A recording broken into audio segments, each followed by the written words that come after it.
Hey everybody, welcome back to the Armed Scotsman. Today on the table we have a Springfield Hellion. Let's get this one going.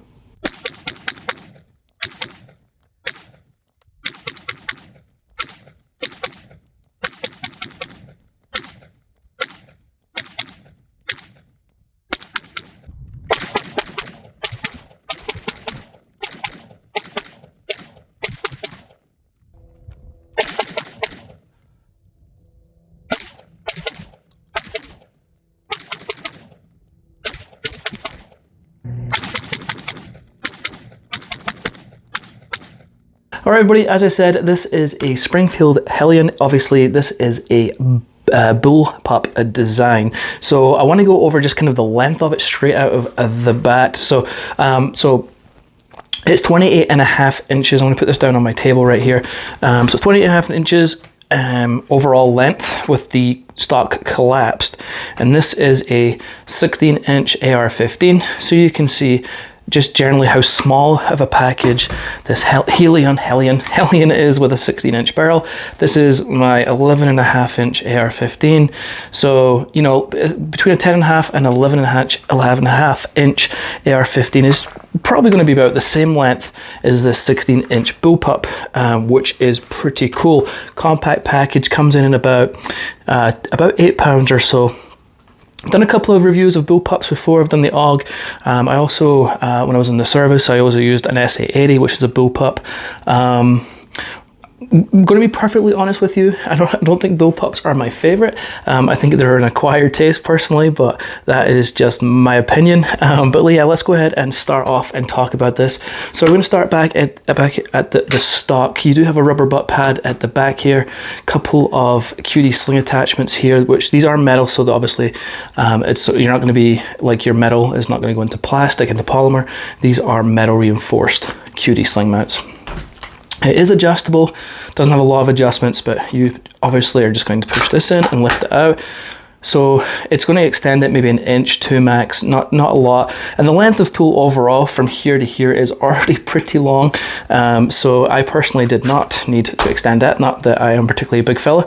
But for me, you know, the length of pull, it actually feels pretty right in there. It's pretty comfortable for me. It doesn't, you know, with the whole length of it, it doesn't bother me.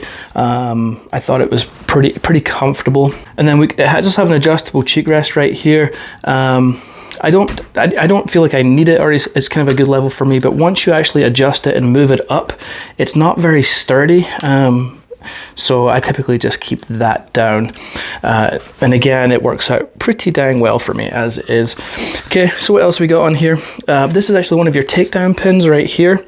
We will go over that in a little bit. And this is very inconveniently your bolt release right here. This tab will come with a 30 round magazine if your state allows it. I just want to go over this bolt release before we move forward. So obviously you can lock it back. Now if there's rounds in here, which are obviously not, we're empty, you can just you can just pull the charging handle and let it go forward, which is going to be the easiest way. Or you can use, once you put the magazine in, you can pull back on that bolt release to put the bolt forward. It's just kind of, I think with training, obviously, I just don't feel like it's very intuitive, but maybe that's because I'm just more used to AR-15s. But that is your mag release right there. And since we're already here, this button right here is a push in. It's a semi kind of paddle mag release.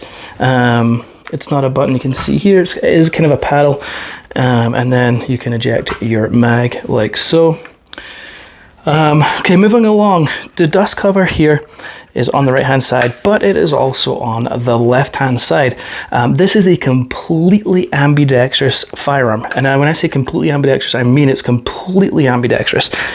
So currently it's set up, because I'm a right-handed shooter, to eject out of the right side. If you're a left-handed shooter, you can take out the bolt and you can reverse it and put it back in, and then you would unlock this side of your ejection port to have the brass eject on this side. So behind where this kind of widens out here on the stock, there's a little tab. So if I'd switch this to the other side, you know, to eject, I'd close this up and then push that tab forward, and it would keep the ejection port closed. And then when you go to this side, you would pull the tab all the way out, and that would allow that ejection port to open. So again, really smart design in that way. I think is very, very cool. Moving up to the top, we have these really cool iron sights that are actually built in. So little push button, they are metal, and they flip up like so. Very cool iron sights. I really like these, and I love the fact that they're built in and you can just push them down, keep them out of the way. Very nice iron sights indeed. On the top here, you have a full length Picatinny rail, and it is T-marked on every other one all the way along up here. Moving along forward, coming to the safety here, you can see obviously in the original, I believe in the design it was a while back, or not a while back because I haven't known it that long, but one of the original designs was this lever was actually further up. So people who have smaller hands like myself were having trouble actuating the safety. Now they did change the angle of the lever, so it's very easy to manipulate with my thumb. You can see I don't have to brake right there. So you do have that completely ambidextrous safety, which is pretty cool. Moving down to the grip, I believe this is a BCM grip, although it is not branded. Love the grip angle, storage compartment on the bottom. It takes any AR-15, standard AR-15 grips, so you can switch it out to, if you have a preference, you can switch that out, but the one it comes with is very nice indeed. You can see here we do have a trigger guard. It's slightly enhanced in the front, and then we come to the trigger. Okay, so with this trigger, now again, I told you I haven't reviewed a lot of bullpups. People say this trigger is good for a bullpup. However, let me tell you, I do not like it. But all things aside, as I say, bullpup fans have said this is a good trigger for what it is. So let's have a look at it.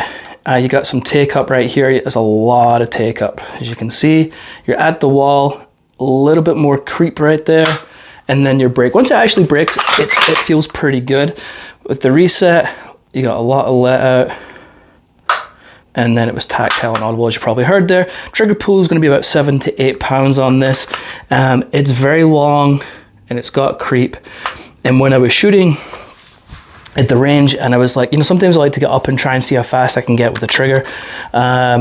It might have just, you know, maybe with time I could get a little faster, but having such a long reset, long take up, I could not get to particularly fast with this trigger. It doesn't feel particularly good in my opinion. Now you got to remember too, this is the trigger, but it's also connected because it actually, the mechanism's actually back here, so it's attached, and that could be why bullpups don't have a particularly good trigger, because the design is obviously different than say a standard AR-15. So again, apparently a good trigger on bullpups. In my opinion, the trigger sucks, just what it is. Obviously it's functional and you can use it just fine, but it's not a great trigger. Okay, moving along to the charging handle. I told you this gun is completely ambidextrous. So we have the charging handle here. You can pull on the right if you're a right-handed shooter, or left if you want to be a left-handed shooter. And so, you know, again, it kind of tucks out, stays out the way, which is really nice. And you can see probably here this is smoothed out, so you can get your hand in here really easy to grab that. Or if you want to C-clamp onto the gun, you can put your thumb up here or something like that also. So cool charging handle. So yeah, anyway, okay, moving up to the handguard right here, M-LOK handguard. M-LOK positions 3, 6, and 9 o'clock position.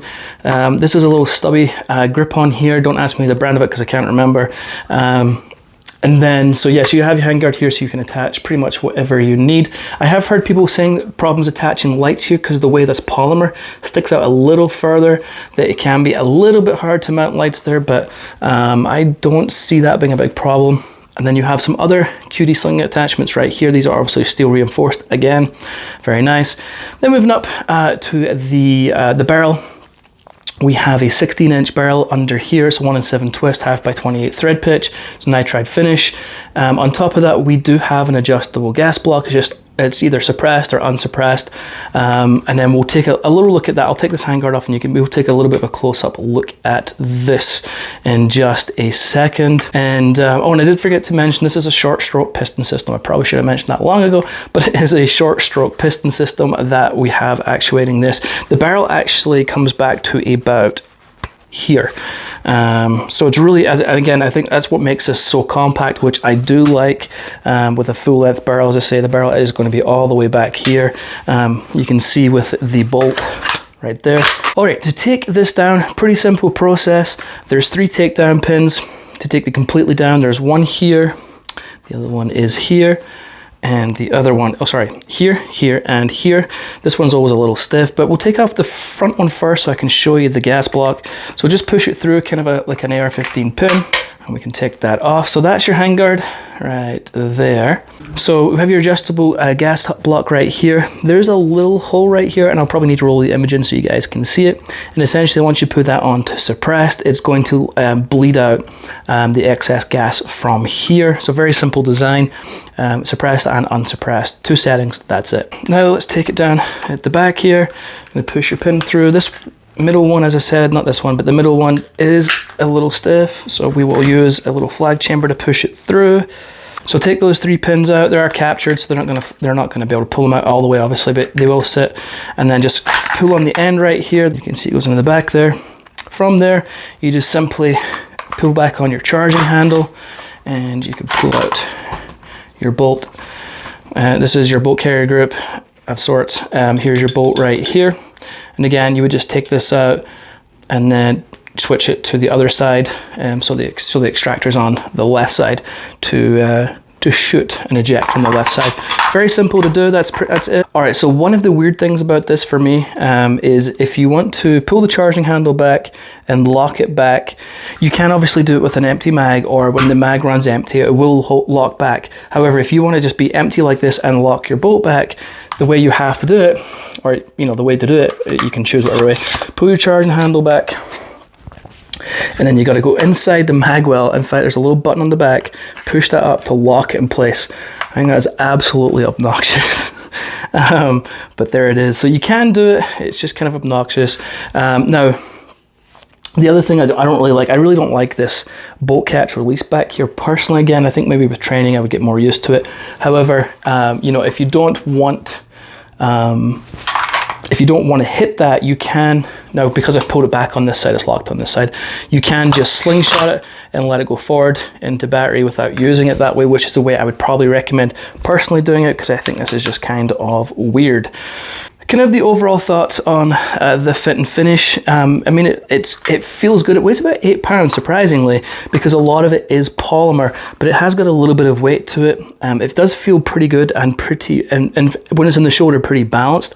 Again, a lot of it's polymer. I think it's got some unique features, like things that I really like is these built-in sights are excellent. Adjustable gas block, awesome.